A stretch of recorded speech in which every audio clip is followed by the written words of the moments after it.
Jimmy Swaggart is gone, and with him ends one of the most electrifying and controversial chapters in American televangelism. The 90-year-old preacher slipped quietly from this life 2 weeks after a massive heart attack struck him inside his Baton Rouge home on June 15th. His family's statement, released this morning, reads like the closing line of a sermon. Brother Swaggart has finished his earthly race and entered the presence of his Savior. They thanked supporters for decades of prayers, calling today the moment he had sung about for years. Swaggart never regained consciousness during the 14-day vigil that followed, and doctors declared him gone in the early hours of July 1, 2025, Louisiana time, while hymns played softly from a bedside speaker. In the early 1980s, Swaggart's booming baritone, rousing organ, and fiery altar calls made his broadcast the hottest ticket on cable faith TV.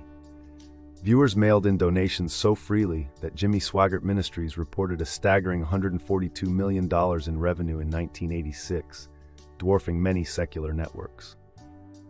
That golden era shattered in 1988 when rival evangelist Marvin Gorman leaked motel room photographs of Swaggart with a sex worker.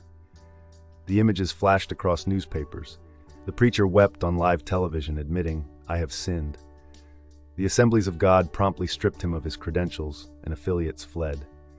Swaggart returned anyhow, buying airtime outright, launching Sun Life Broadcasting, and firing back at critics. His unfiltered tongue sparked still more headlines, calling Catholicism a false religion and blaming centuries of Jewish suffering on rejecting Christ. Supporters heard bold truth, detractors heard bigotry. Audiences kept watching.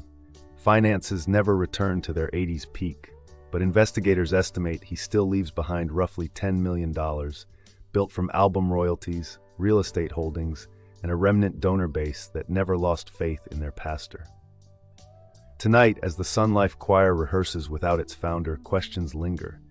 Was Jimmy Swaggart a cautionary tale of charisma unchecked, or a wounded warrior who preached grace because he needed it most? Whichever verdict history delivers, his life asks each of us, what do we stand on when the spotlight turns harsh?